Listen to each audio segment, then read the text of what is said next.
In the beginning, their stadiums were either antiquated or inadequate.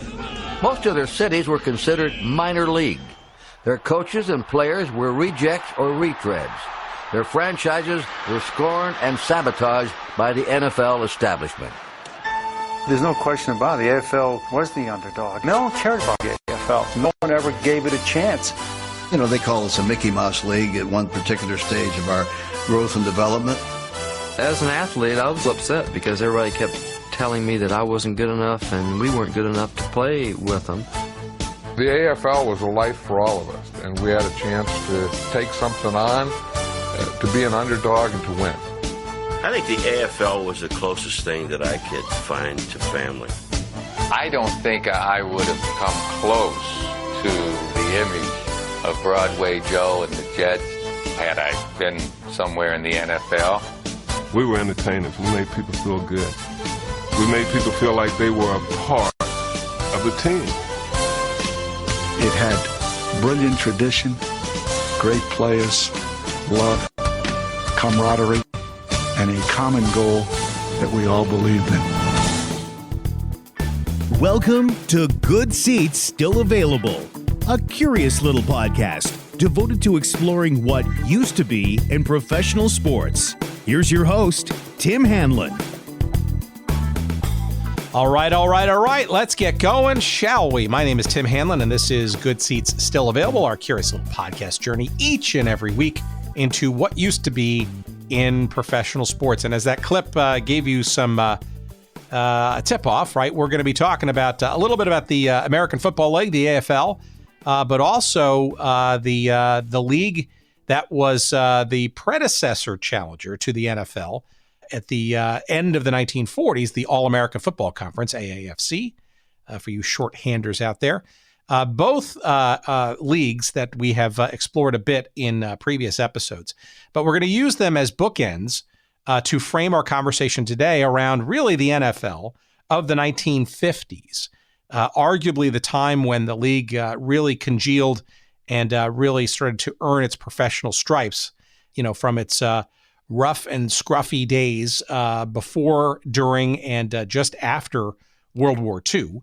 And then beckoning into the modern era of the 1960s with the AFL and its colorful, splashy approach to a more high-octane football. It's important to understand the contributions and the challenges that both the AAFC in the late 40s and the AFL in the early and the rest of the 1960s had on the NFL. And without understanding a bit of some of the economic and regulatory push, I guess, that these challenger leagues had on the NFL, we wouldn't kind of really have the NFL that we have today. And that's kind of where we're going to be circling our wagons today with our guest, David Surdam, who is the, let me make sure I get this title correct. He is the professor of economics and David W. Wilson Business Ethics Fellow at the University of Northern Iowa. And he is the author of a very deeply researched and intriguing book that came out a couple of years back from our friends at the University of Nebraska Press. It's called Run to Glory and Profits, The Economic Rise of the NFL During the 1950s. Now, that may sound a little wonky, and Professor Surdam is an economist by trade, but these are fascinating topics to understand as we kind of sort of delve into the rationale of why professional sports are the way they are today, how they became that way, and frankly, some of the tenets of what motivates challenger leagues, and not just in football, to give it a go and maybe tackle, if you will, or challenge some of the economic tenets of the incumbent, in this case, the NFL. So in other words, the story of the NFL, especially in the 1950s, is not only about in and of itself, the league, but it's also about sort of the challenges that came to that league via the AAFC and the AFL, which bookends this period of time around the NFL. And we're going to be talking about all of those things with our guest, David Surdam, in just a couple of seconds. So stay tuned. You will learn a ton, as I did and often do here on this little show. A couple of promotional things. Let us get to those, shall we? You AFL fans will find and be delighted in two of our sponsors, of course, this week, where you will find some AFL garb for and items, frankly, to enjoy. On the garb side, you want to go to oldschoolshirts.com. Oldschoolshirts.com. Use the promo code GoodSeats, and you will get 10% off all of your purchases of such high-quality logo wear in T-shirt form from various teams and leagues that are not around anymore, including a very smart-looking AFL faded wash T-shirt that is there on the site. That if today's episode gets your motor running, it's a great way to snag a really cool and high-quality shirt of the AFL there at oldschoolshirts.com. That's not the only thing you're going to find there. You can find tons of things from teams and leagues, previous incarnations, hell, even old radio station logos and malls of and shopping centers of various historical artifactness, if that's a word. All kinds of very fun and cool stuff. Oldschoolshirts.com. Make sure you use the promo code GoodSeats, whether it's for that AFL shirt or otherwise. And please enjoy 10% off all of your purchases when you use that promo code. We appreciate them and you trying them out at oldschoolshirts.com. Also, sportshistorycollectibles.com is the place to go to find all kinds of interesting memorabilia and artifacts, and you will indeed find a bunch of American Football League stuff there too. Some great programs, some very stunning color photography there. And I'm not sure there's any AAFC stuff in there, but you never know what Dean Mitchell and friends are putting up there every week. They get all kinds of inventory on a weekly almost basis. So you might want to check out and see if there's maybe some old 1940s Chicago Rockets or Los Angeles Dons material. But I can assure you, I do know, having just checked at the site a couple of hours ago, you will indeed find some AFL stuff, not only about the league, but also teams and programs and media guides and all that kind of stuff. And there's so much more there besides just football in those two leagues, of course. And again, sportshistorycollectibles.com. That's the place to go to bookmark. And of course, we've got you covered with a discount there too. Don't you know? You want to use the promo code? Wait for it. Good Seats. I knew you knew what that was. Good Seats. Yes, that's the promo code at sportshistorycollectibles.com, and you will get 15% off all of your purchases there. So as they say, please indeed visit there early and visit there often. And we thank Dean Mitchell and his colleagues at sportshistorycollectibles.com. All right, so we've wetted your whistle, shall we say, with all things nostalgic. Let us dial the Wayback Machine to the 1950s. Actually, we're going to start this conversation with Professor Surdam in the late 1940s, really, when the All-American Football Conference was really sort of getting going. In the post-war era, the economics of the United States were changing, and people were looking more inward and back to the home front, and pro football was indeed starting to flourish, and including the NFL, of course, but the AAFC, very interesting challenger to the NFL at that point. And that's kind of where our story begins. And we encourage you to listen to our very interesting conversation with the good professor coming up right now.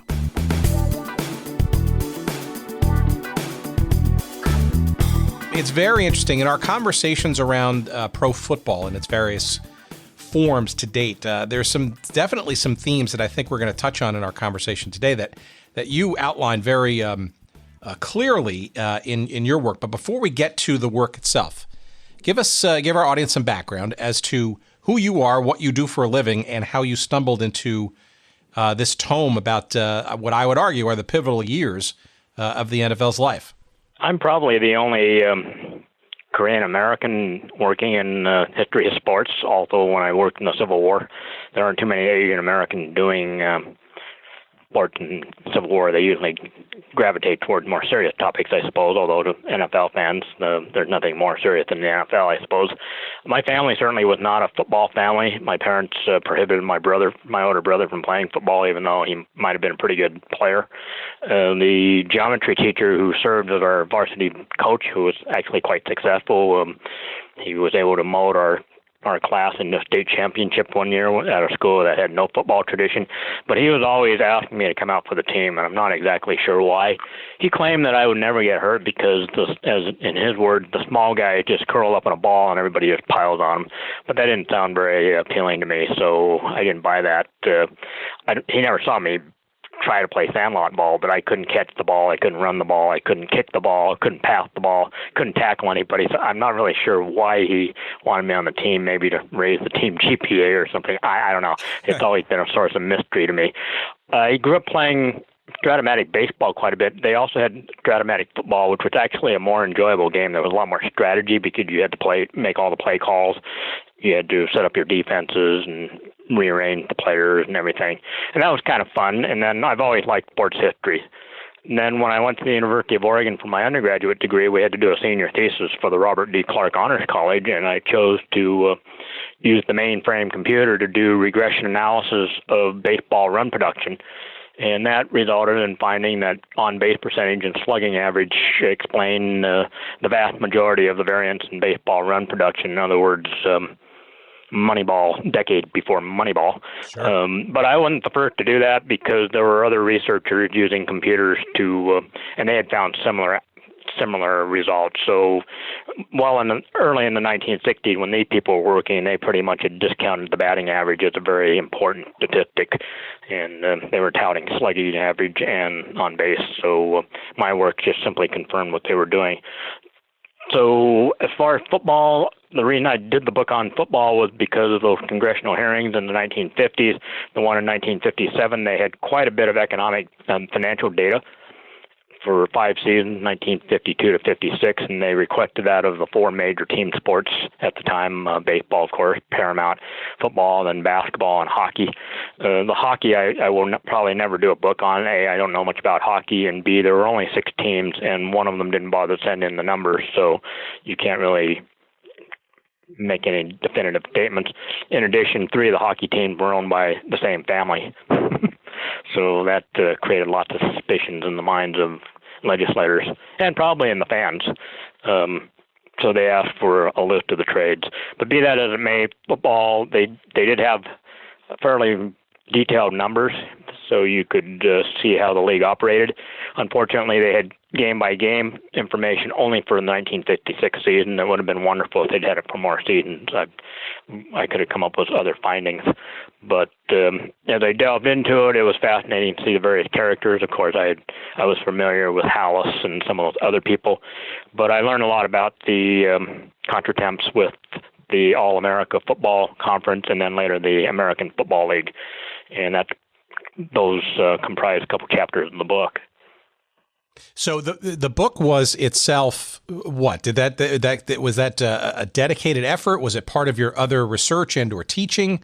Because it's a very substantial tome, and we're going to get into it, right? Which is, I think, hopefully of interest to our audience because, you know, besides sort of the statistics and sort of the interesting little stories here and there, right? This really is I don't want to say expose, but a real investigation, if you will, into the economic and arguably some legal and regulatory underpinnings of what is now the mainstream NFL and its more formative years.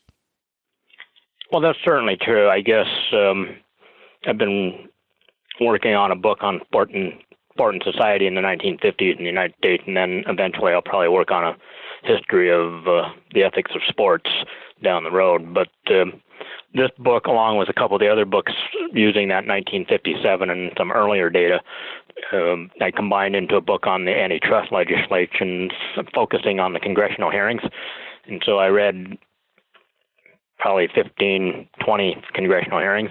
They're actually not as boring as they might sound. At first I thought, this is going to be terrible. But there were some amusing and some interesting statements made. For instance, Burt Bell blurted out that their new form of the reserve clause ended servitude, which was a stunning statement on his part, that anybody associated with professional sports would even allude to the player operating on servitude, which in a sense they were with the reserve clause. So it was pretty interesting. I doubt Pete Rozelle or any of the subsequent commissioners would have made the same error.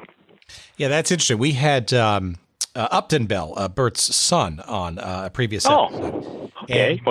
And he, and his book, he's got a book out called There at the Beginning, or Present at the Beginning, right? And it took a lot of life lessons, but also some early understanding of the league, obviously in very formative years, and took that with him in his football career. But yeah, I mean, Bert Bell was in many respects kind of the patron saint of the NFL, taking it from its somewhat wild and rough edged kind of start into something approaching what Rozelle and others would wind up kind of perfecting, right? Which is sort of a stable and very professionally run and profitable league.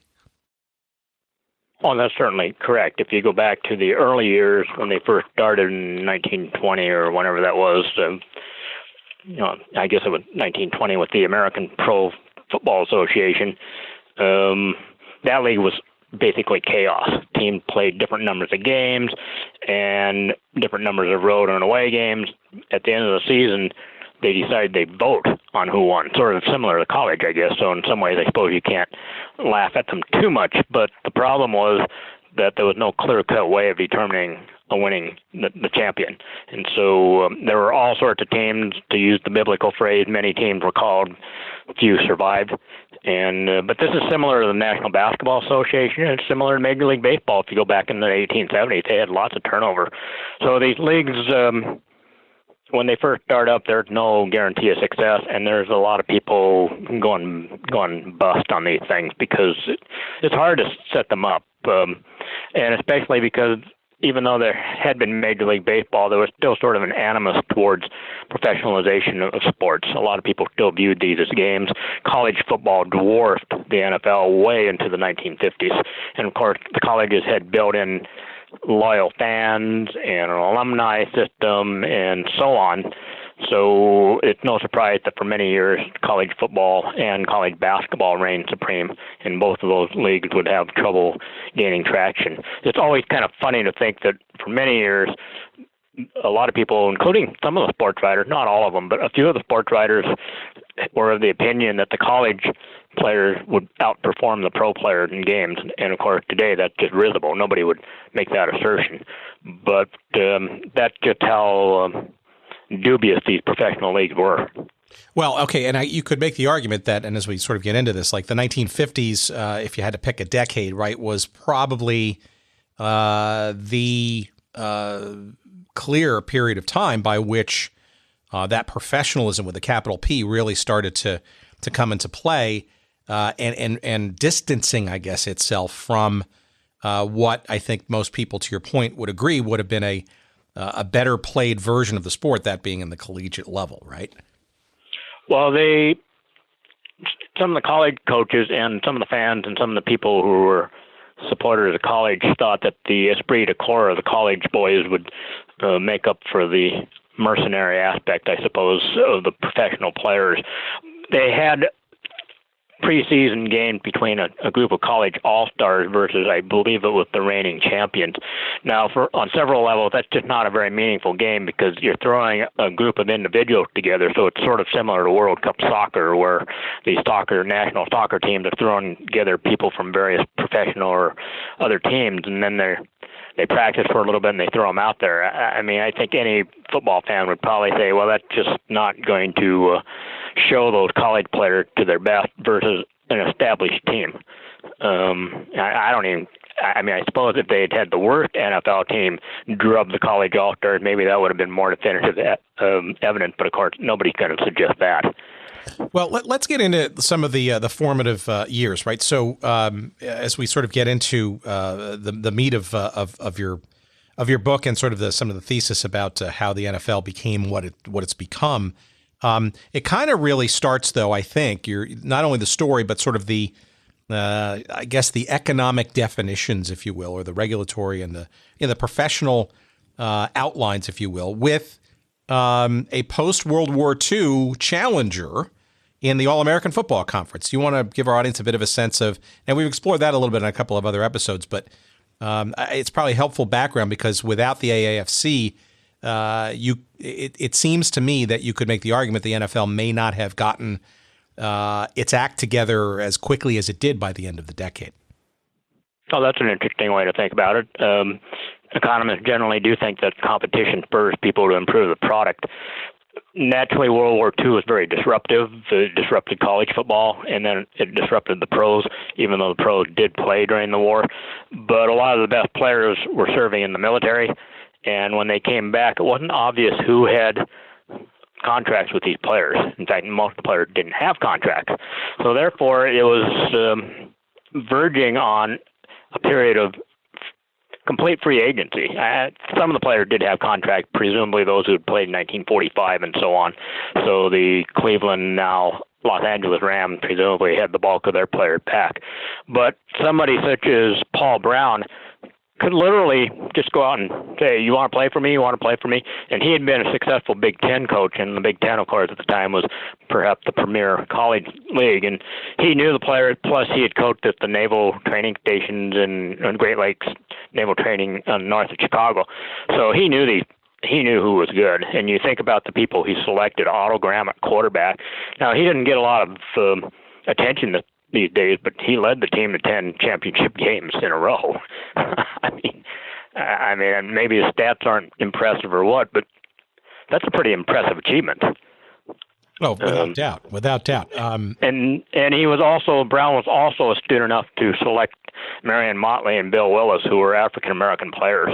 The NFL at the time was lily white, as they would say. They had African American players in the 1920s and into the 1930s, but for whatever reason, some people claim it was George Preston Marshall who pushed the owner to get rid of the African American players. Some people think it was that during the Great Depression, the owner decided it didn't look right to keep white players from earning a living, so they got and so they replaced the black players with white players, and who knows what. I didn't find anything in the league minutes that was a smoking gun on that. Those league minutes at the Canton Hall of Fame are somewhat useful. They're not as detailed as I would have liked, but at least they are primary sources, as scholars like to say. Presumably the owners are speaking candidly in the meetings. Well, but the NFL, though, right, looked at the AAFC as yes, as a challenge, but arguably and publicly, right, didn't give it much credence, right, even though they may have been very curious back in the offices, right? Well, they denigrated the AAFC, and they refused to play their championship, their champion in some sort of a game. As with other sports owners, these owners are pretty ruthless. They play hardball. They didn't want the interlopers, and I think they knew they were up against a fairly strong bunch of co-owners or adversary owners. I think they took the AAFC with a fair amount of seriousness after the initial setup and everything. I think there was some sort of remark that, they don't even have a football, and but I think that once they saw that these people had money and they were signing players, I think they knew they were in for a no-hold-barred situation. Well, when the AAFC ended in 49, and obviously the Cleveland Browns were part of that which blended after that into the NFL. Maybe you can give the audience a sense of perhaps how you perceived that to have occurred. Do you think that was more through bobbing and weaving, I guess, or intrigue from the NFL, the AAFC's inability on their own to be as good or as solid or as competitive, perhaps, in the NFL? I mean, it would seem to me that there were some, intriguing, perhaps economic shenanigans, perhaps, or other things that maybe also then gave a clue to how the NFL would wind up lasting and succeeding in the decades that followed. The NFL certainly tried to retain all their star players, and they tried to prevent the AAFC from getting players. That's always been a time-honored tactic all the way back to Baseball's National League and American Association, and then the American League, the Federal League, and then in the late 1950s, the abstract or the theoretical Continental League. So that's one big advantage that the incumbent owners have, is usually they do have enough players under contract that they can make it very difficult for the other league to get named players. And of course, theoretically, a new league could rebuild through signing the free agents that are graduating every year from college, but that takes a while. And it's unclear whether that strategy would ever work. Nobody's ever actually been forced to that completely. They usually can sign some well-known name. The ABA signed Rick Barry, Billy Cunningham, some of those guys. Plus, they tried to draft. Well, they tried to sign Jabbar when he graduated.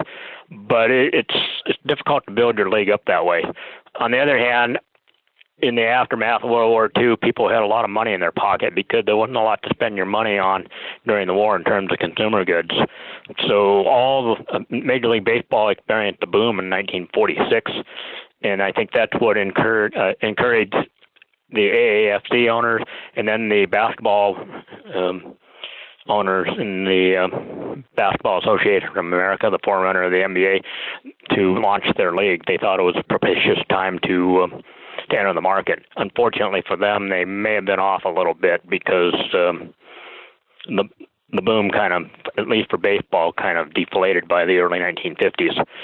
So it's hard to know because there's a lot of things going on during the late 40s, early 50s. I often think the baby booms and the move to suburbia were two of the key factors that made it more difficult for these leagues to survive than they anticipated. Well, in some respects, right, the merger in '49, where the NFL took on or absorbed the Cleveland Browns, the San Francisco 49ers, and the Colts. And I know there was some discussion perhaps of also adding the Bills, which did not happen. I'm wondering if that was more of a marriage of convenience, or the NFL actually kind of saw that, the AAFC proved some points, had some football going in other markets or other places, reasonably good product, great storylines in, say, like the Cleveland Browns and Paul Brown, et cetera. It almost is like it did a little bit of their, if you will, the NFL's expansion work, given some of these strengthening macroeconomic things going on in the late 40s, early 50s? Or is that just a too simplistic way of looking at it? Well, the reason for the various teams joining the NFL, I don't recall the details. It's been 6 years since I wrote the book, but my guess is that they knew the Browns were just too good to keep out. I think there would have been an outcry. I think the fans were already, and the reporters were chafing under the fact that the NFL champions refused to play the Browns. And of course, sports fans being sports fans, everyone was dying to know whether the Browns could measure up. I mean, they didn't have talk radio for sports as much back in the late 40s, and obviously there's no internet. But you can only imagine what ESPN would make of this. You've got this team that just kills everybody in the AAFC, and you're wondering, could they match up with the NFL? And that question's been answered for 4 years. So it's got to keep a lot of people sort of itching. It's sort of the scratch that you just can't keep from itching. And so I think the Browns were almost a shoo-in to get in.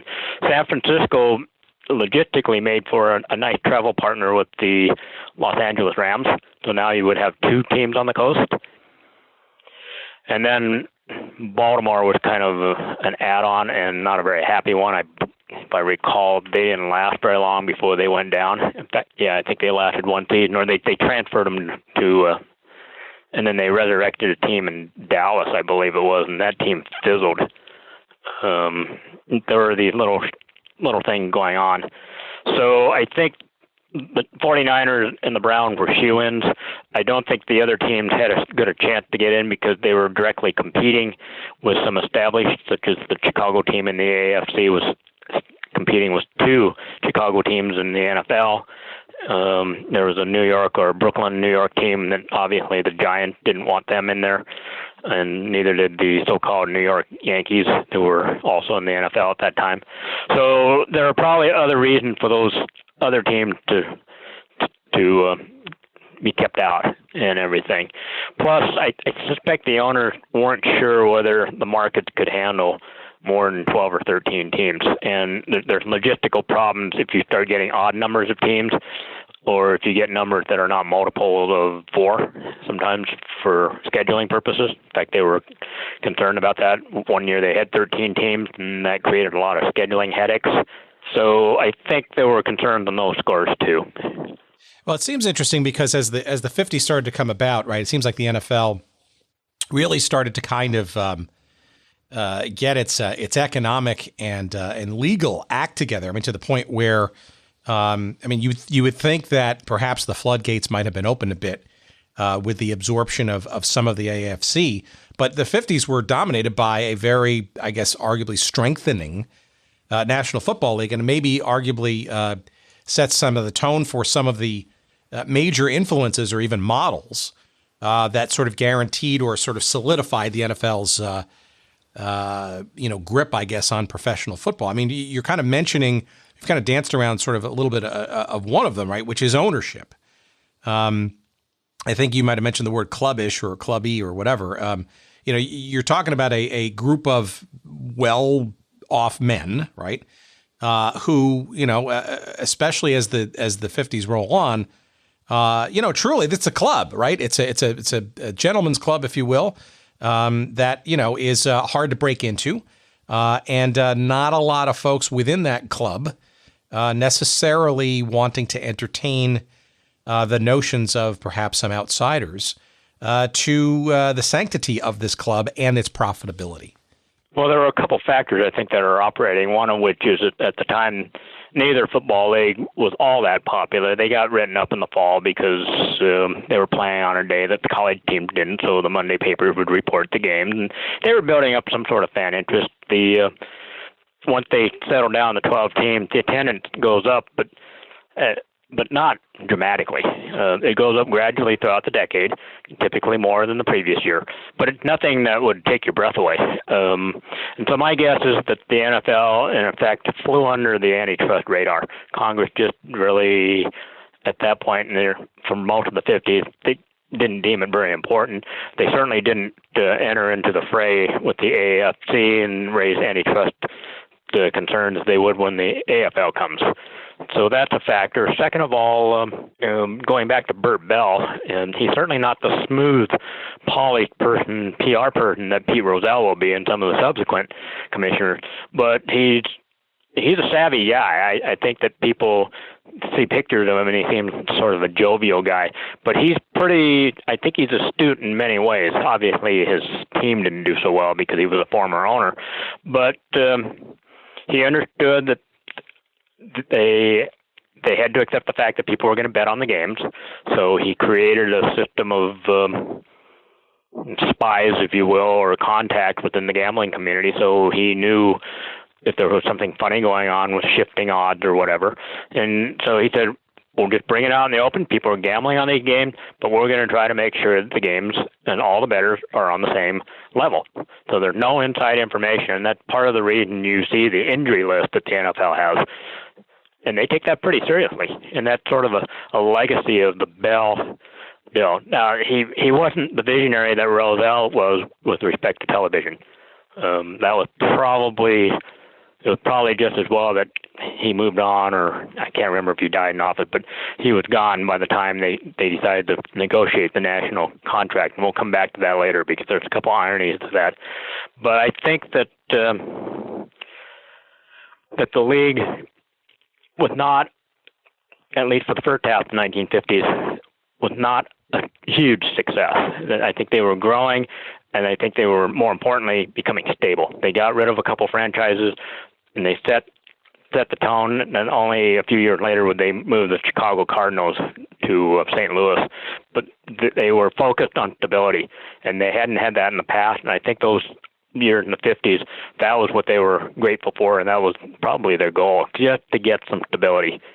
Yeah, and I think that's important because I think a lot of people, especially of a current generation, don't sort of realize how still fledgling the NFL really was at that time, right? I mean, it was no doubt that America's pastimes then still was baseball, and also important to remember that truly baseball wasn't, west of the Mississippi, if you will, until the late 50s when when the two New York franchises bolted for the West Coast, right? So, this is still kind of, it's not completely untilled soil, but it's, to your point, that stability, right? And, that ownership thing, right?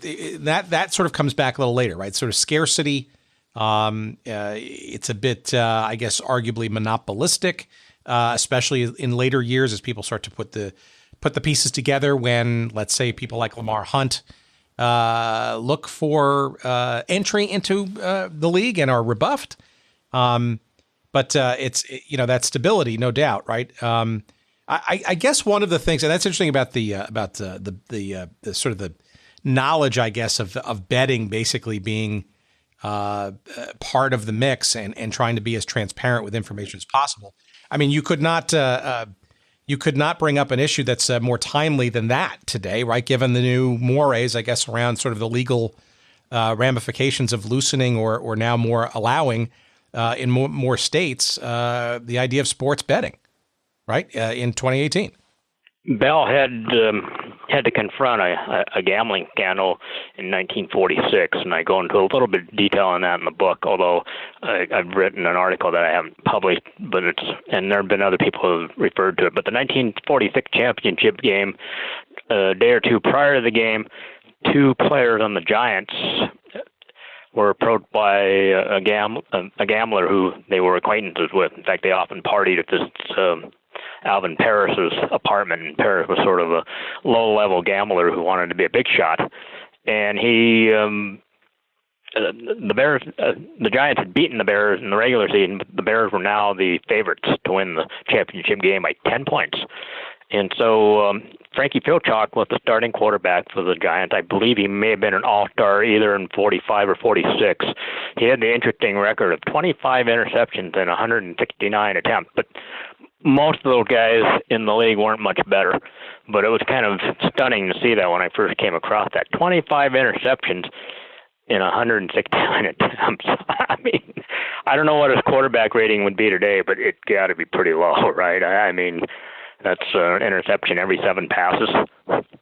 But anyway, so they were, and Merle Hapes was the replacement running back. The starting running back was injured. And so they were approached, and the story goes, they claimed they denied it, and then somehow it got out, and they were brought in, and people were interrogating them. The mayor of New York City shows up and interrogates both players, and he comes out after he talked to the players by himself, and he clears Filchock. So I think Hapes is kind of been turned, but Filchock, he didn't do anything wrong. So based on the mayor, now, first of all, why would the mayor be involved in a football game? I've always thought that was kind of interesting. There's no explanation that I can find why the mayor shows up and why the mayor takes it upon himself to investigate. So they let Filchock play. And in that game, which the Giants lose by precisely 10 points, so nobody wins on the bet, Filchock throws 6 interceptions. Can you imagine the furor today if a starting quarterback in a Super Bowl threw 6 interceptions and the news comes out that the day before he'd been approached by gamblers? Well, I mean, what could go wrong, right? With betting now in lots of states. I mean, I think everybody's sort of all agog about the possibilities and the revenues and all that kind of stuff. But I don't know. These things are not new, right? We can go back to scandals in the teens in baseball, and sports and gambling have not been always an elegant mix, right? No. What's interesting is that all the accounts I read of the game, the people go out of their way to say Frankie Filchock played honest, Frankie Filchock played hard. Frankie went down hard. There's no one that I can find who said it smelled bad. It's just interesting to see that.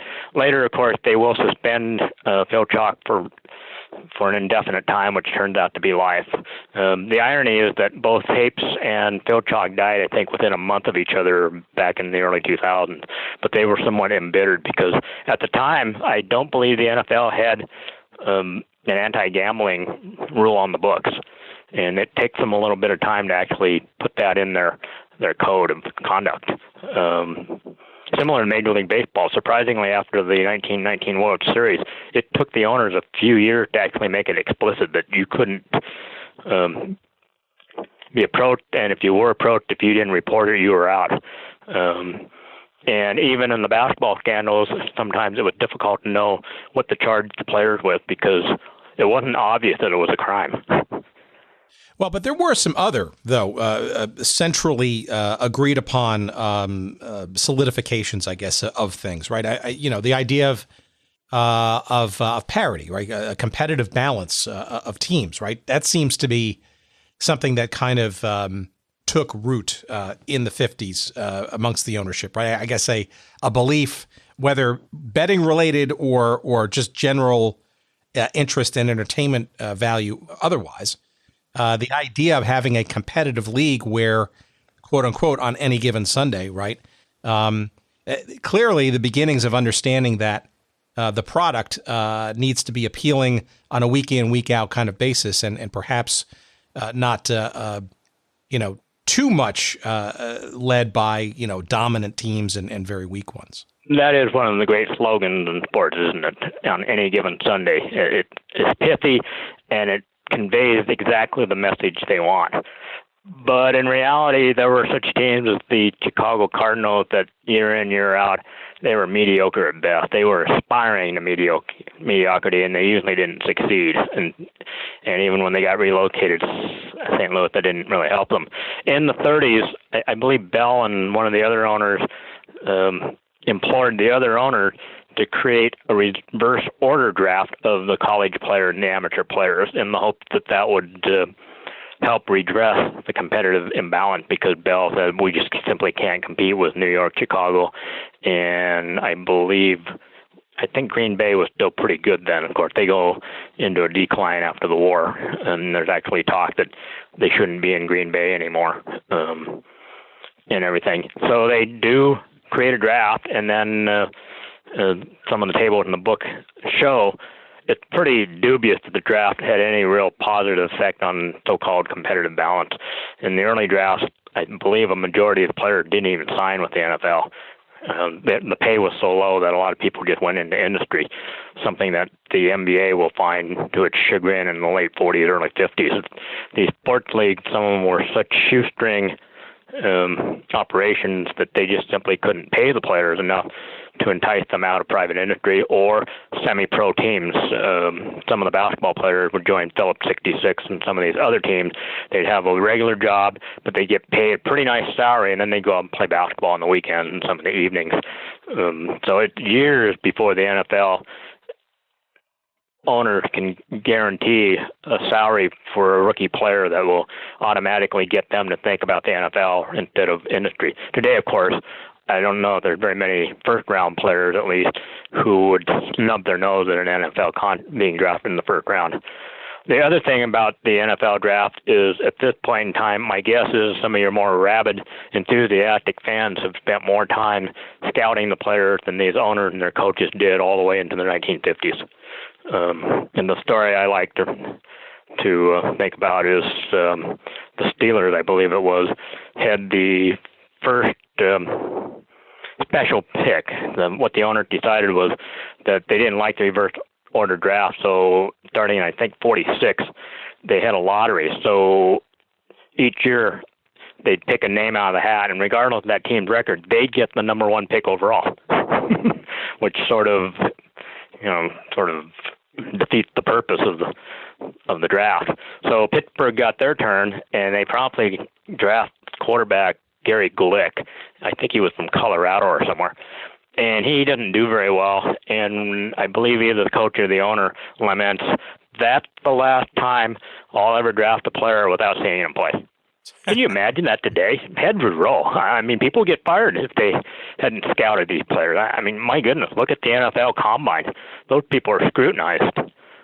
But this is the time, though, this era of the 50s, right, when Bell and the group really did sort of put some rhyme or reason around this idea of a draft, right? Even if it wasn't necessarily to attract college stars to high-paying salaries just yet, right? At least it was a process, right? A well-thought-out process to have some rules and regulations around how to stock teams, right? And we could also, I guess allude to a bit of sort of like what there was of any minor league system, right, to help develop and provide players for the teams going forward. But in many respects, this is the draft in particular, a foundational element, right, to nurture and sustain the league going forward, right? Without a pipeline and a relatively decently defined pipeline of talent, wither the league, right? Because the talent's what people come to see.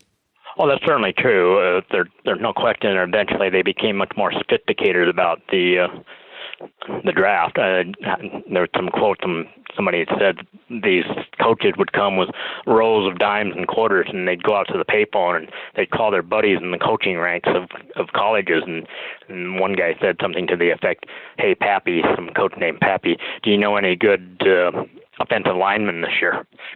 I mean, it just seat of the pants. But by the early 50s, a couple of the teams are beginning to invest in a scouting system. But you have to remember, Major League Baseball for many years, it was pretty informal how they found players. So I think this is just the way it sort of works. And the NBA is the same thing. Red Auerbach admit that he drafted shooting guard Sam Jones on the say-so of a friend of his from college. Okay, so you ought to look at this, draft this Sam Jones guy. So he spends a first-round pick on Sam Jones, never saw the guy play, didn't know anything about him, just on the say-so of somebody. So I think these leagues require sort of a learning curve to start realizing, we need to pay attention to this.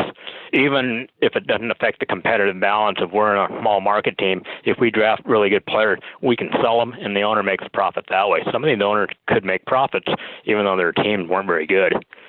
But it does sound like, and maybe we should segue into this other next area of gate sharing, right? It does sound like there's some elements of what I would call, for lack of a better term, collectivism. Right? Yeah, well, let's segue into our revenue sharing. The NFL, especially in the 70s and the 80s, loved to brag about how they had much more generous revenue sharing than Major League Baseball did. But part of that was an exaggeration because the 60-40 rule was not quite what it seemed in the sense that the owners, the home team, got to skim off 15% for the expenses of staging the game. So that leaves you 85%. Then the league got, I believe it was a 2 or 3% cut of that.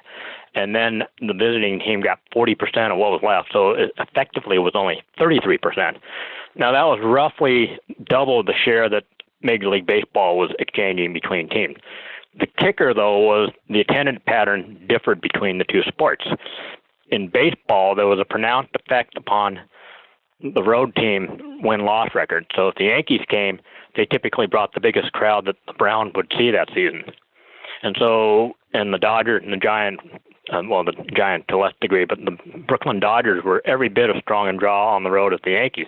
So in baseball, it wasn't the generosity or lack of, it was the attendance pattern. And so by the end of the 60s, the end of the 50s, the Yankees drew so many more fans on the road that they were net beneficiaries from the revenue sharing. In one season, they had enough from revenue sharing that they could have paid the salaries of Mickey Mantle, Whitey Ford, and Roger Maris from the gate share. So not only are the weak teams in the American League losing, they're subsidizing the Yankees. Football, it's not as pronounced that the winning team bring the biggest crowds, oftentimes because there's a preponderance of season ticket holders. So once you buy a season ticket, doesn't matter who comes, you're probably just going to go, even if it's a crappy team, because there's only 6 games in the home schedule. So you don't get quite that effect. The other thing in the NFL was that they had a clause saying that if you didn't draw, or if the gate share wasn't, I believe it was $20,000, you had to make up the difference. And so the Chicago Cardinals, who were, as I've already alluded to, not a very good team, and they never drew well, oftentimes had to make up the difference. So in effect, they're paying out more than 33% to the visiting teams, even though they're one of the weakest teams in the league. So they had some punitive thing built in, but that's partly because I think the owners were afraid of what economists call moral hazard, that some of these owners would just let their teams slide and not pay a lot of salary and have a crappy team and then depend on getting big gates when the glamour teams came. And baseball owners were frequently complaining about the St. Louis Browns doing stuff like that. So I think that's why the NFL had that, but that made their gate sharing much less effective than the National League or the American League. If baseball had doubled their proportion to be similar to the NFL, it just would have made the Yankees and the Dodgers that much better off. So the gate sharing thing is actually far more subtle than what most people realize.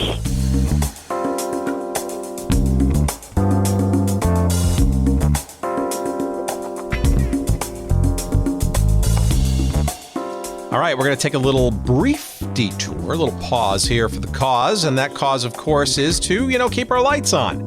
And we appreciate you thinking and considering our sponsors, including our relatively new sponsors, MyBookie. MyBookie is at mybookie.ag, and they are indeed probably the best place to get your wagers in for the burgeoning pro football season that is now upon us. As well as just about every sport under the sun. And these guys are probably the best in the business and have been very successful over the years. You probably have heard them in other podcasts being advertised, and there's a good reason. It's because MyBookie is the best place for in-game live betting, over-unders, fantasy points for fantasy setups and games. You name it, MyBookie is on it, and arguably the best ones out there for your wagering needs. And that's MyBookie. If you go to mybookie.ag, and of course we've got you covered with some goodies. Use the promo code SEATS to get your initial deposit matched dollar for dollar all the way up to $1,000. That's right, you're basically getting a $1,000 credit if you put that much in when you open up your account at MyBookie, mybookie.ag. Make sure, he says, to use that code SEATS to do so. And as an extra added bonus, if you do so after 7 p.m. Eastern Time, because they are so booked during the course of the day with new entrants. If you can wait till after 7 p.m. Eastern Time, they'll give you an additional $25 of free play on any deposit over $100. Just make sure that when you enter the promo code SEATS, you add the number 25 to that. So SEATS 25 will ensure not only do you get the dollar for dollar match up to $1,000 for your initial deposit, but you're also going to get an extra $25 for any deposit that happens to be over $100. So it's basically $1,000 for the match and $25 essentially for any deposit that's $100 or over. So in no way, shape, or form are you going to lose by setting up an account. You're getting free stuff and free credit from MyBookie. And again, make sure you use that promo code SEATS25, again, after 7 o'clock Eastern Time, to get that extra $25 kicker, if you will, into your bonus setup from MyBookie. That's mybookie.ag. And we thank them and you for giving some support to our little show here. All right now, let's move on to the next part of our conversation.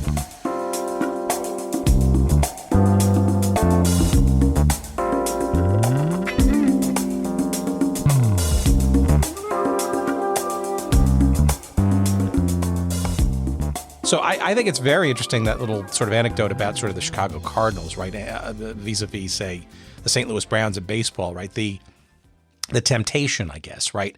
You're in the club, right? You own a team, right? And you're part of the mix, and you've kind of sort of reached that summit. So it almost feels like sort of warring tensions, I guess. There's almost you want to sort of stay in that club, right? And that requires at least some level of basic economic nurturing and nourishment to keep the team and the players and whatever. However, there also seems to be almost a seemingly equal disincentive, right, to sort of not sort of go too deep on growing the talent, because you're already in the shadow of a bigger, more popular franchise in your own city. And to your point, there should be enough meat on the schedule bone, shall we say, that some of the better teams with their draws will sort of make it economically just fine without sort of too much extra added investment. Right. That was sort of that's always been kind of a bugaboo. I tell my students in sports economics, what you buy when you buy a major league team in any of the leagues is a package of property rights. Essentially, that's what you're buying. And one of those property rights, say in baseball, is that the New York Yankees will come to your stadium a certain number of times in the season. And I said, well, you could be an owner who just strips your team of all true major league talent and then creates a literal, no, I won't call it fantasy baseball, but a literal thing where the Billy Crystals of the world who love baseball, might even have played it in high school, maybe even in college, and they'll pay you to play on your team, the Hollywood Stars versus these other teams. Now, obviously, that's making a travesty and a mockery of the game, and that's why the major leagues have sort of bottom limits for salaries. You have to pay a certain amount per player. They have the minimum salary, and I believe in the revenue sharing thing, you have to spend so much money on salaries. So therefore, that kind of shut the door on the Hollywood Stars because that's not going to be feasible. The NFL owners, I think, have belied their motivation for the revenue sharing because they typically do not share the luxury box revenues. And then that's one of the big attractions of building stadiums with a lot of luxury boxes, is that they don't have to share that money outside the basic ticket price. But of course, the basic ticket price on a luxury box is just a pittance of the total ticket price. So that's why you saw that move, that they actually, some of them went to smaller stadiums, but that were ringed with luxury boxes and everything. So gate sharing, I think, is motivated not just, or maybe not even by the willingness to help the weak links. I think you could also turn it around and say it's the way for the New York Yankees to get something because they bring a quality product to all the teams. So they should be rewarded for that. And that's a reasonable argument. But they don't like to state that in public. I don't think you'll get any of the owners to say that in public.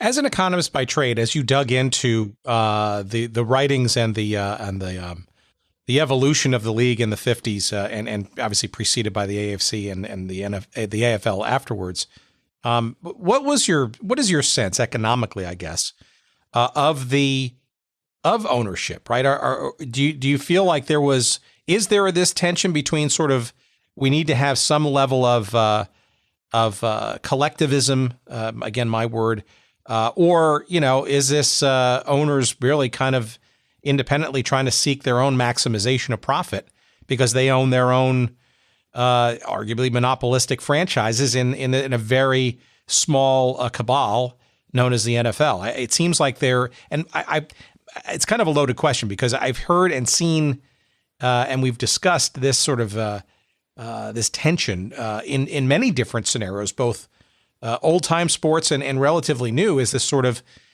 I guess, waxing and waning between what does one do with a league collectively for everybody's benefit versus how can I, as my own franchise owner, maximize my own profits to the best of my ability, and the others can't sort of do that on their own for themselves. Well, so be it. Well, there's a wonderful quote. I don't have it on hand. I've got the book here. Let's see if it's in the book. No, it's around 1900 when the National League was beginning to fragment, sure. and some of the owners backed what's called syndicate baseball, where all the owners would own all the teams. They would allocate players centrally, and the idea probably was that the teams in New York would get the best players over time because they were the best draws. And if you think about that, that would be the rational thing to do. And then by chance, with injuries or somebody having a surprisingly good season, the St. Louis's might rise up a little bit, kind of like Kansas City Royals did a couple years back. But the owner said, this is a cutthroat competitive business. We compete for players, we compete for games, and everything else. And if we didn't do that, there wouldn't be any league. That's the whole essence, is that we're competing for these things, but yet he realized there still had to be that fundamental core of cooperation. So that was sort of the paradox. They had to cooperate on rules, they had to cooperate on schedules, they had to cooperate on some other things. So I think the savvy owners understood that they were sort of what I like to call, in this case of the NFL, sort of a 12-headed hydra. yeah, the heads were snapping at each other, but they are all connected. One dies, the others sicken in a type of a situation. So I don't think they ever lost sight of that. I think that Bell and a lot of the owners from the 30s and 40s, they knew each other, maybe circulated in sort of the same socioeconomic culture. Many of them, I believe, are Irish Catholic. I think one of them made the remark that we were a bunch of Irish Catholics, and a person's handshake was pretty much their word. And obviously today, you have a diverse cast of owners, and you have many more. But I think they were able to kind of keep that competitiveness within bounds. And occasionally they would help somebody, even though they didn't have to, because they knew that if they lost a franchise, it looked bad, and second of all, it created a lot of problems for other people. I know that some people don't characterize it as a symbiotic relationship, but the New York Yankees needed the St. Louis Browns. You got to beat somebody. Yeah, the old "you're only as strong as your weakest link" theory, right? So, all right, so let's skate a little bit into television, right? Because at the beginning of the decade, right, TV was truly in its infancy and was hardly the force that it was by decade's end. I mean, the AAFC probably had a few, maybe sort of demonstration games on the Dumont network or whatever. But this is a decade where the idea of television as a window on the world of sports, among other things, really kind of got its grip, right? I mean, the meteoric rise of the medium.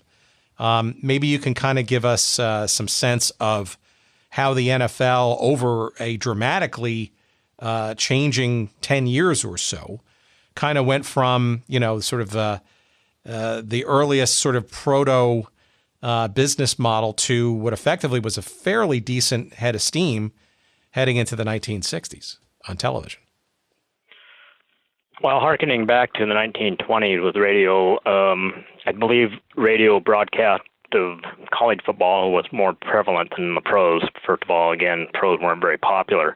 Baseball owners proved very wary of the new medium. They were dependent primarily on gate receipts, and they were worried that the radio broadcast of the game would prove too good a substitute and people would just stay home, which to me reveals a lot of insecurity, because any baseball fan would tell you that listening to a baseball game is not a very good substitute for attending the game in person.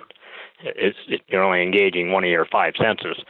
Football, I suppose, because there's interruptions in the play, it gives the announcer, well, I guess baseball does too, but maybe football would have been better on the radio than baseball, but obviously once they got better technology in television, football was a much more telegenic game than baseball.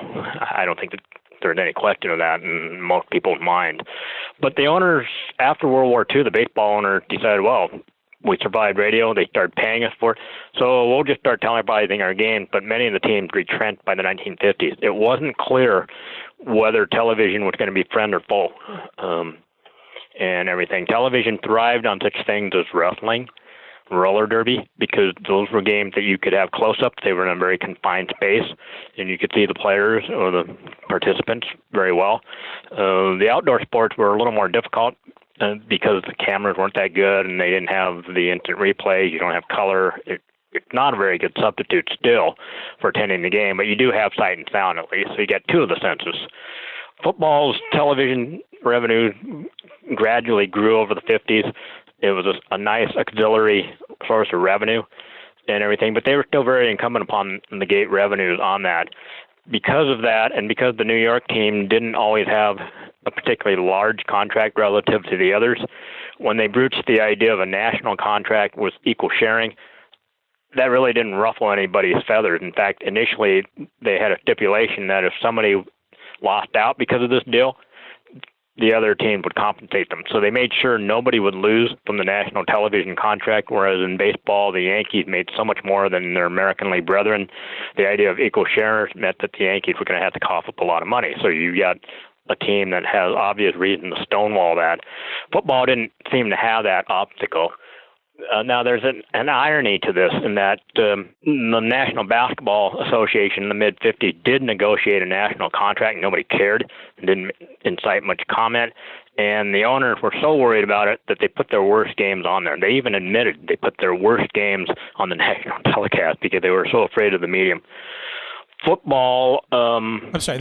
They were afraid of the medium hurting their home game, going to the games and attending. Okay. Yeah, people would just stay at home because basketball played in the winter, and it's probably inconvenient on many winter nights in the northeast quadrant of the country to traipse to the stadium. Even though it's an advertisement for the game, right? And if you're having two of the worst teams on television, it's actually a bad advertisement for actually coming to the game. But okay, sure. Yeah, no, I mean, you and I find that whole idea absurd, but that's how much the owners were worried about.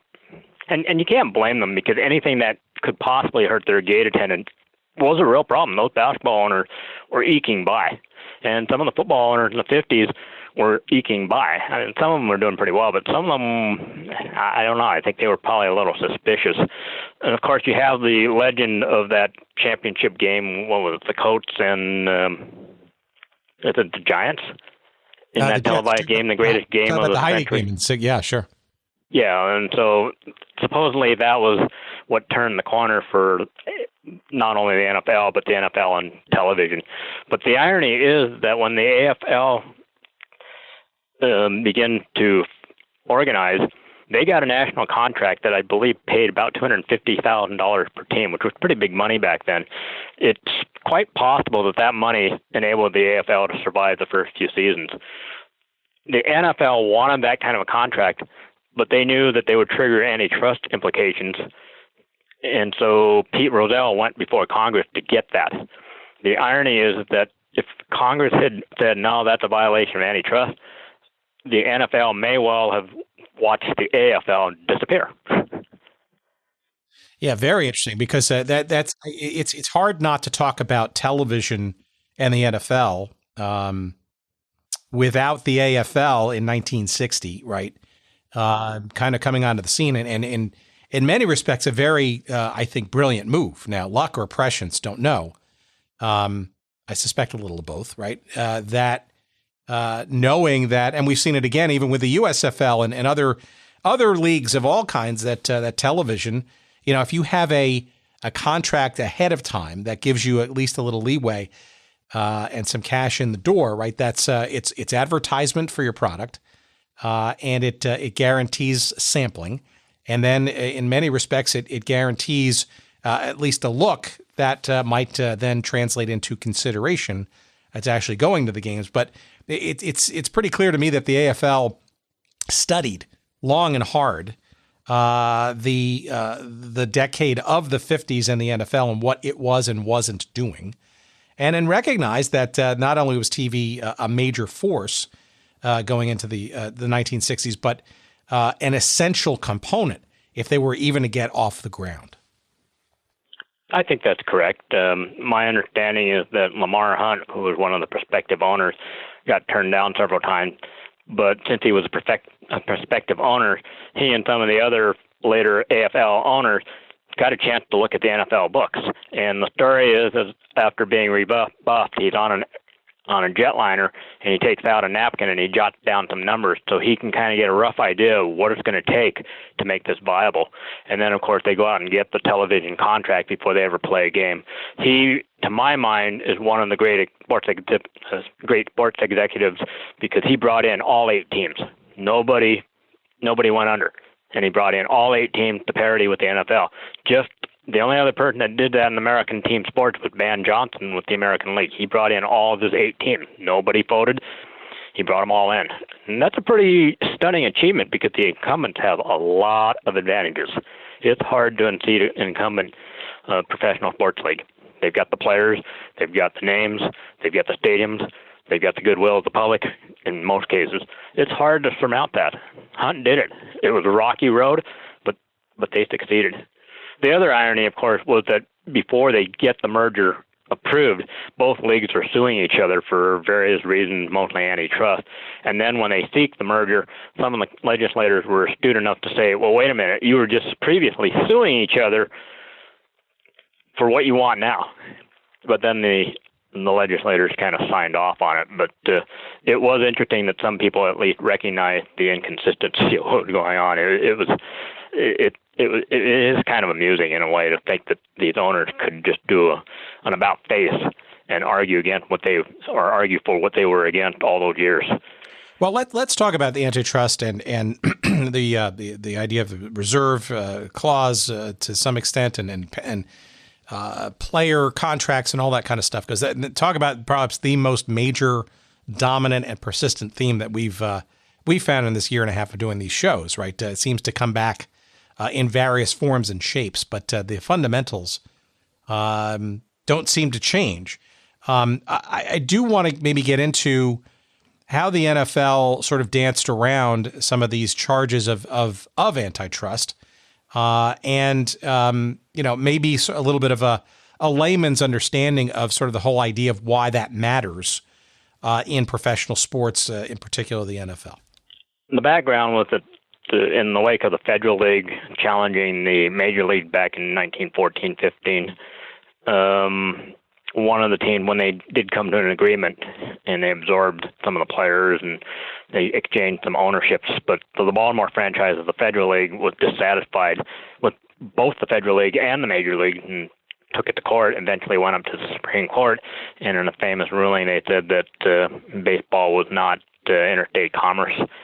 Some legal scholars think that that's just a crazy ruling, although they had ruled similarly in a previous baseball case, and they also had ruled similarly with respect to touring theater groups, which in some ways had similar characteristics.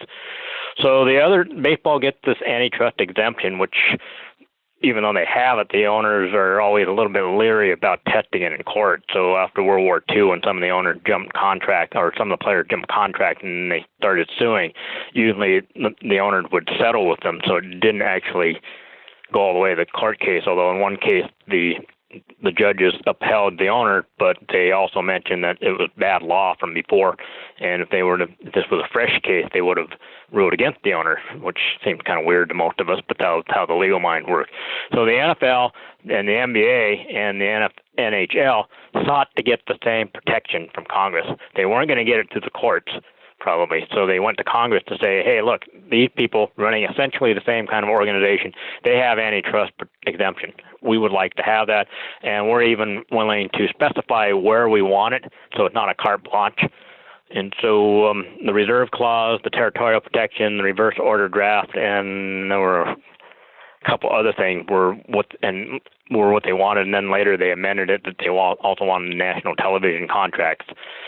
Eventually, they sort of get these things, so it's not an antitrust exemption in a sense, but it's sort of an okay that you can do this because you've been doing it for a while, and Congress does not want to incur the wrath of the voters by possibly screwing the leagues up by saying you can't do that anymore. Congress is kind of hesitant, and the courts are too.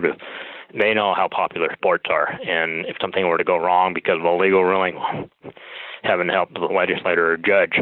So this is an ongoing thing. The NFL's owners envied the baseball owners for their antitrust exemption, and so they will go there.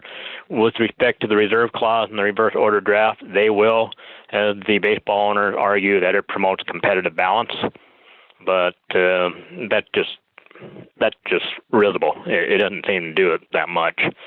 There's a couple of famous papers in economics written by some economists who sort of pointed out that if you had free agency or if you had the reserve clause, the distribution of playing talent, not the actual player necessarily, but would be pretty similar under both. Now, what would differ would be who would get the benefits. But the idea is that, so let's use Otto Graham, for example. So Paul Brown signed him as a free agent. Brown presumably is under the reserve clause, and since he's so good, maybe a New York team would want him because they can draw more people than the Cleveland team. So they could cut a deal, and then the owner would share the benefits. On the other hand, if it was free agency and Brown was more valuable to New York, then he could just sign for more money for himself from New York. So in either case, in this scenario, Brown would gravitate towards New York. And so then obviously there's some subtleties here. But the idea is that it really shouldn't make much difference in the competitive balance, whether you have free agency or the reserve clause. It does affect the distribution of the gain from having that player's special talent. And I'm sure that just clear as mud for your audience. No, but it makes that's sense. sort of the shorthand way of thinking about it. No, that makes sense. But I guess with all that sort of, I guess, desired emulation of baseball in that regard by the football guys, right?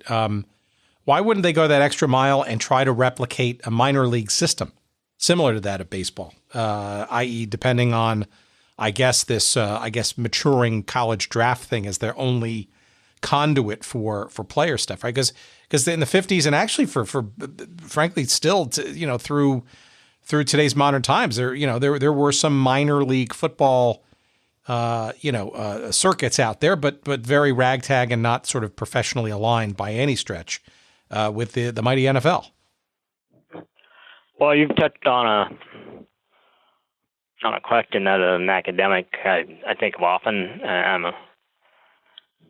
I enjoy college sports. I won't deny that. As an alumnus of the University of Oregon, it was kind of fun to watch them on their Chip Kelly rise to prominence and then the decline. But frankly, I don't really believe that these quasi-professional sports belong in college. I think they detract from the academics. I think there's an overemphasis. I think it leads to a lot of corruption and so on.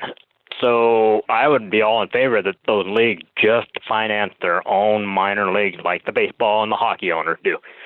Why would the NFL and the NBA invest more money in that? Now, the NBA they get the development league, but they've got a pretty good thing going. These colleges are training these players, and they're sort of screening the players so you can get an idea who's a good player and who's not. And it's a pretty sweet deal for the NFL and the NBA. Until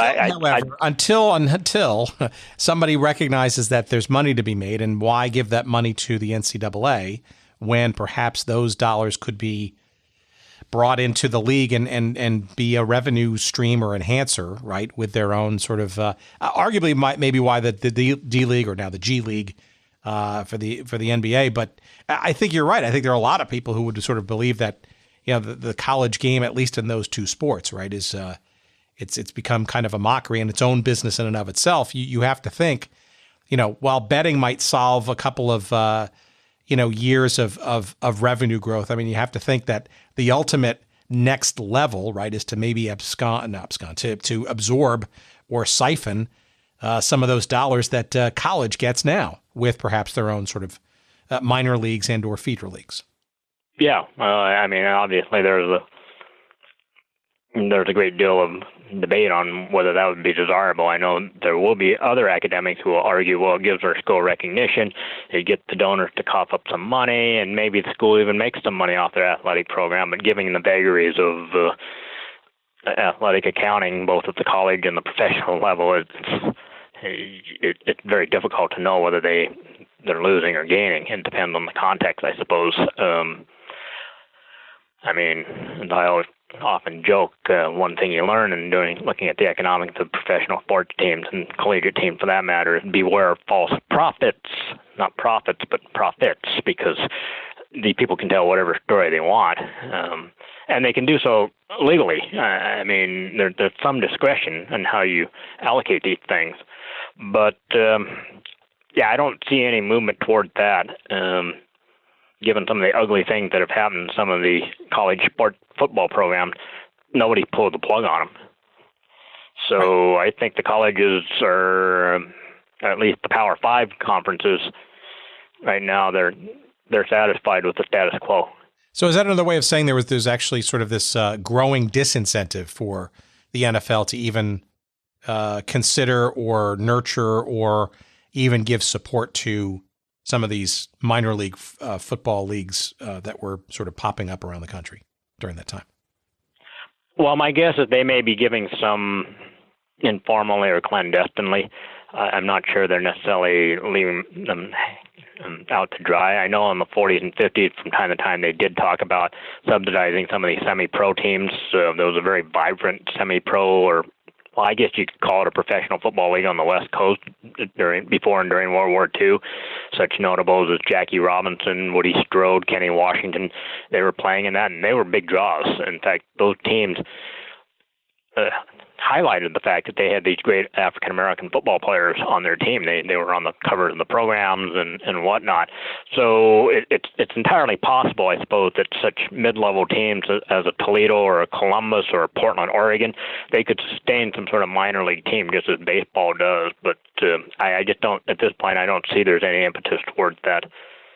All right, so let's round the corner here and maybe sort of end generally here with sort of the rise at the end of the decade of the idea and then the actual launch of the American Football League in 1960, right? So given all of these things that the NFL was getting better at, right, and solidifying and putting structure around and professionalizing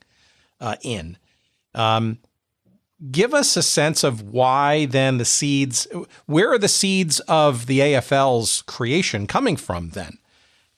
Because, innovation, markets that, could support perhaps a professional team, but was being held back, if you will, by conservatism. Was it, how do you think, aside from being rebuffed, Lamar Hunt and a few others, from trying to create their own, get their own franchises in the NFL. Why the AFL sort of rises as a challenger league, given what I would argue is some stability around the NFL at that time? One of the key issues that recurred in these congressional hearings, and I think might have been one of the motivation for legislators to hold them, was the continuous cry for more teams because more cities aspired to major league status. Now, it was pretty obvious that Los Angeles and San Francisco had the population basis to be major league, whatever that means, but to have that cachet. And, of course, football was the first to capture that, but that's partly because football is a once-a-week game, so they could play the Sunday game and even take the train out and ride by Tuesday.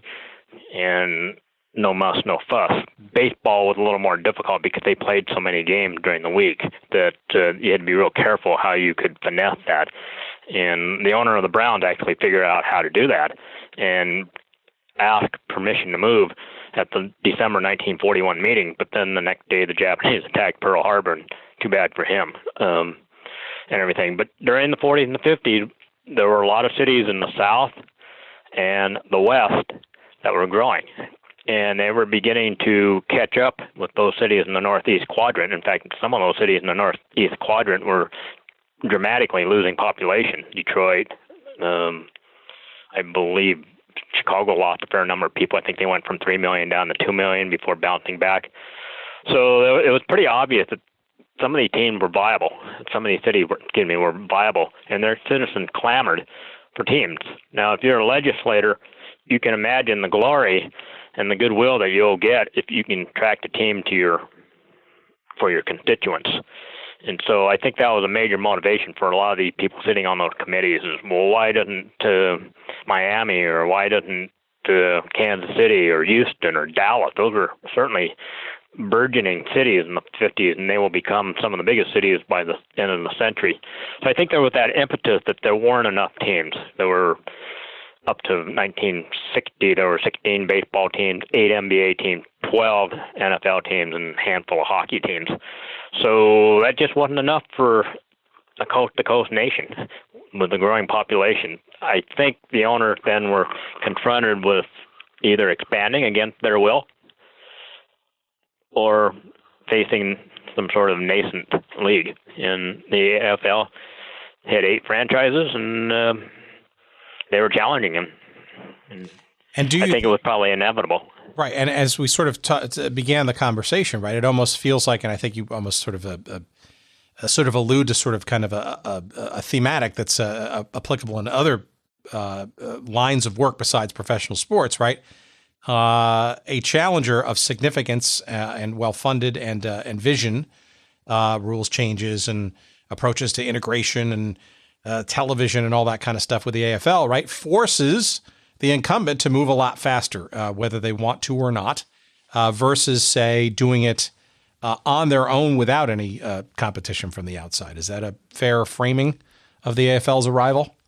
Yeah, probably pretty accurate. I think the owners in the NFL were just sort of dragging their feet on expansion. There were certainly perceived disadvantages for 12 teams is a convenient number. And the next convenient number is 16.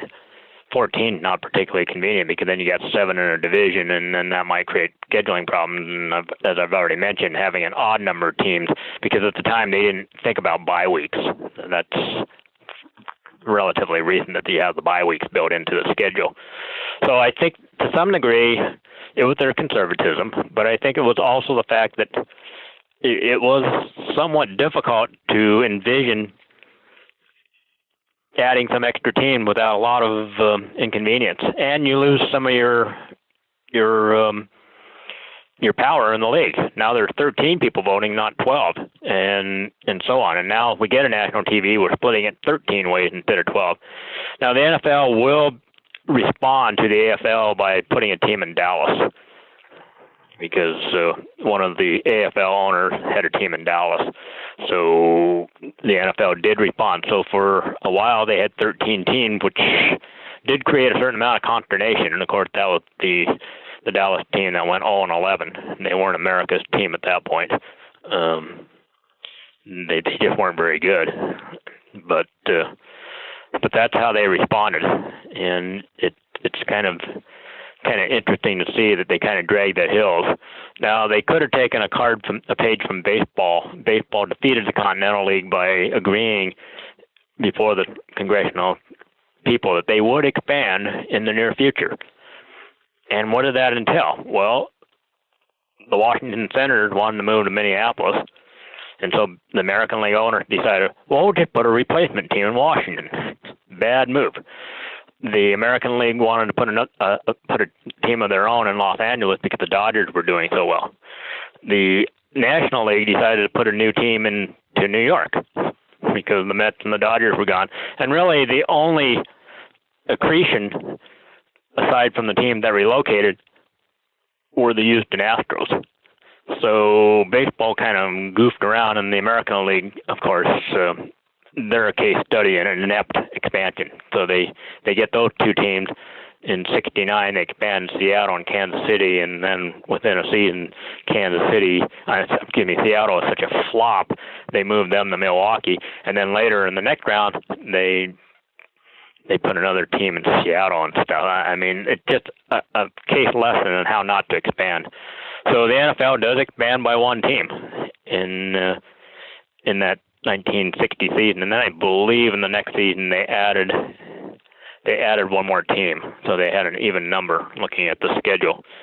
But they were pretty much dragged kicking and screaming, so to speak, towards expansion. They just simply really didn't want to do it. As you alluded, it's a clubby bunch. And maybe they felt threatened by new people, especially new people with a lot more money than they had, because a lot of those owners in the NFL, they weren't the billionaires of today, relatively speaking. Whereas some of the AFL owners, they were the cliche. They were Texas oilmen. In fact, the reporters said that quite often, Texas oilmen.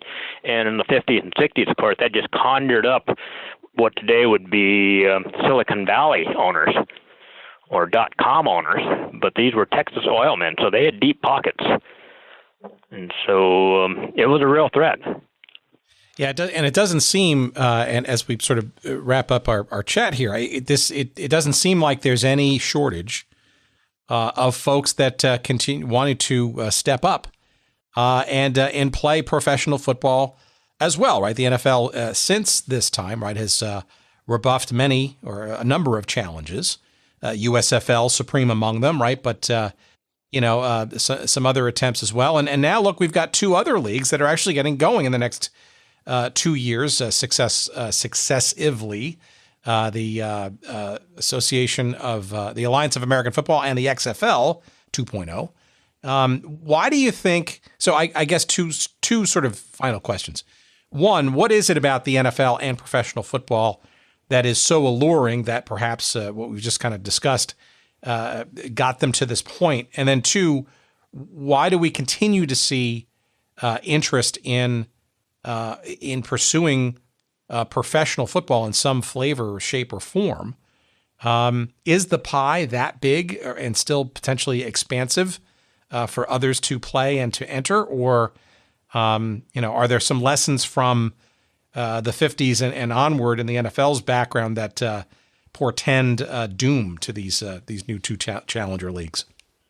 Well, the obvious asset that the NFL has is the game itself, right? I mean, I'm not a big football fan, but if there's a game on television, I will inevitably watch for at least a few plays because it's such a spectacle.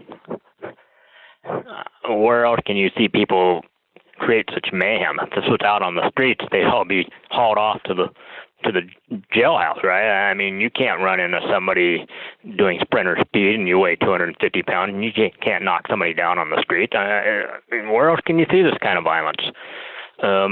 It's such a dramatic game. And, of course, we love the Hail Mary passes, the interceptions and whatnot. It's just tailor-made for television. I think of all the major sports, it's probably the best one. Maybe basketball comes close, but it's just a mesmerizing game to watch. And I say that as somebody who doesn't particularly like the NFL and the way they run things, but I admit, their games are compelling. I don't know if you're a football fan, but I presume you understand what I'm saying, and most of your listeners do. It's just a compelling thing to watch. How long they can continue to saturate the market, your guess is as good as mine.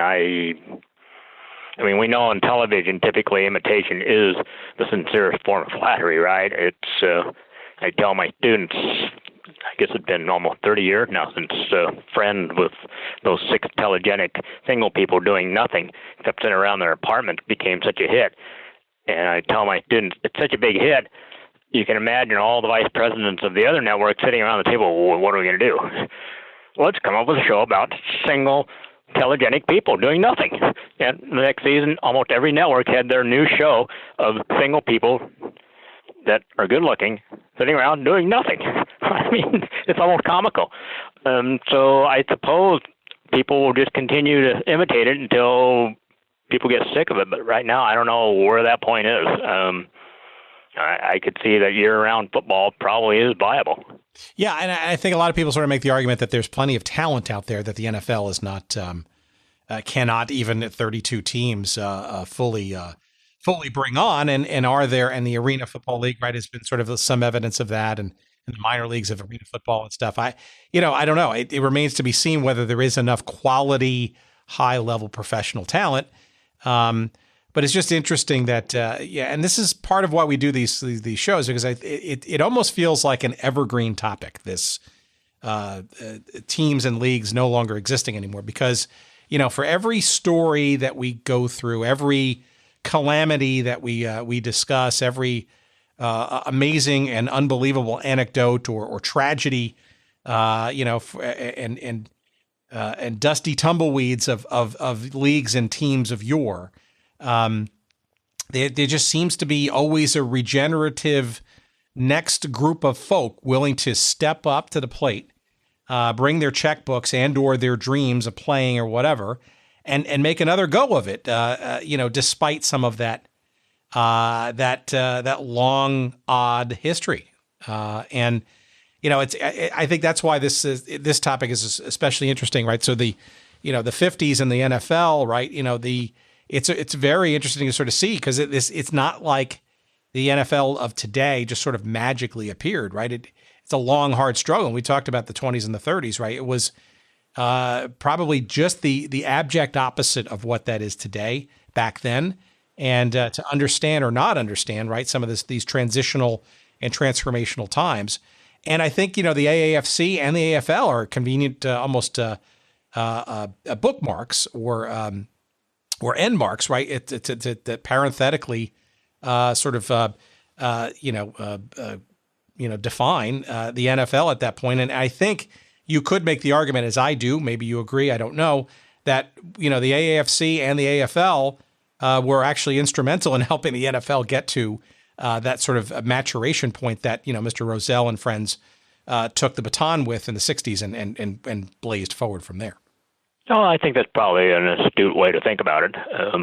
If I may, I would interject one difference between football and baseball is that because baseball is an international sport at this point, and football hasn't really been able to create the enthusiasm in other countries, baseball has an almost, well, obviously not unlimited, but they have lots of new talent pools that they've grown, whereas I really don't know where football is going to find the talent pool, because children around the world don't seem to be very interested in American football. And with the concerns about concussions and so on, if there was a diminution, and I believe there's some evidence in some of the states, I believe even Texas, there's fewer high school sporting football teams. Not a significantly smaller number, but there are some signs that maybe it's peaked. And so where they're going to find players if a lot of the American players no longer want to compete, that's an interesting question, because baseball went to the Caribbean and gone to Asia. Basketball, of course, has gone worldwide. So I'm curious to see whether football will be able to find new talent pools. Obviously, let's say American Samoa, because there have been a lot of American Samoans who have come and played NFL football. So maybe they need to start thinking about creating some colonies, so to speak, so they'll have a pool of people they can tap into, because I think that might be a problem for them down the road. Because if I had a son, and I mean, we heard the former president say if he had a son, he wouldn't let him play football. And this is not from a person who dislikes sports. I mean, President Obama loved sports. He played basketball at Hyde Park, and unfortunately I missed him by a couple of years, so I never got the pleasure of playing against him. But I thought that was an interesting comment, that he said he would not let his son play football. So I think that may be a challenge for them down the road.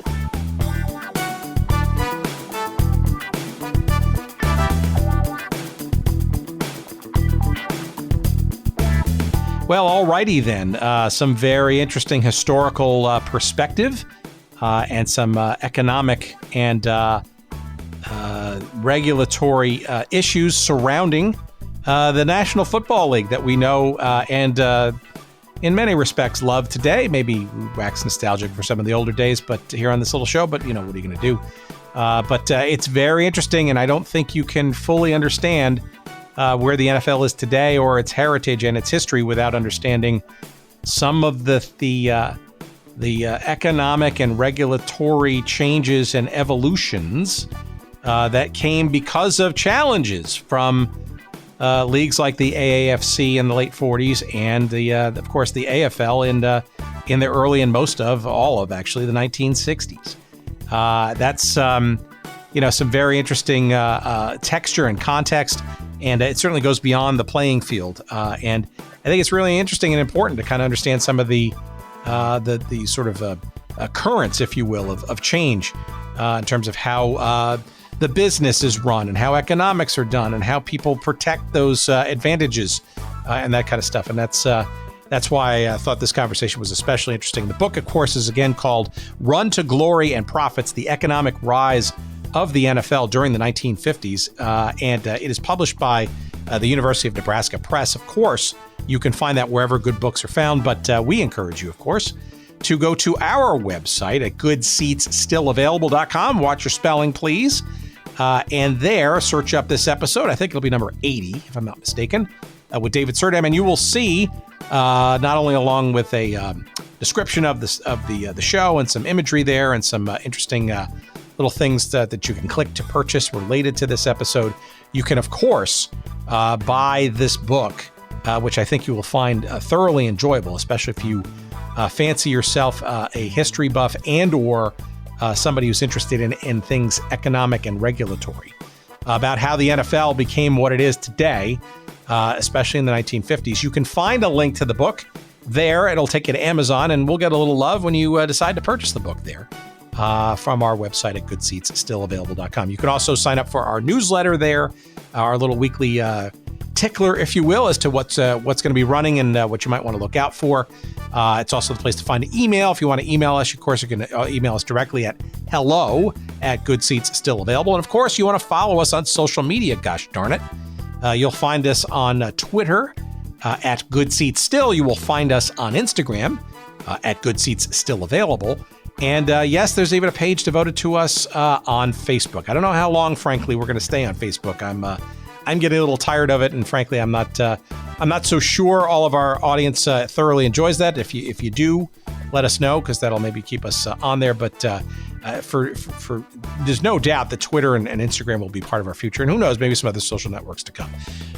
For what that's worth, and for what this is worth, a little promotional nod to our friends at Podfly Productions, who help us put all these pieces together every week, and we appreciate the good Dr. Jerry Payne in particular at Podfly, and he can find more about him and the company at podfly.net. And again, if you're interested in getting into podcasting, you have no idea where to begin, or maybe you are beyond the beginning stage and you just need some help with editing and producing and some stuff around those kinds of things, podfly.net is the place to go. Podfly Productions, we love them, and I suspect you will too, so give them a try and tell them we sent you, will you? All right, we're going to send you on your way, and I'm going to go on my little merry way and try to figure out what the hell we're going to talk about next week, but I'm sure it'll be fun, and I'll you keep your fingers crossed, and I'll do the same, and we'll talk to you next week. Take care.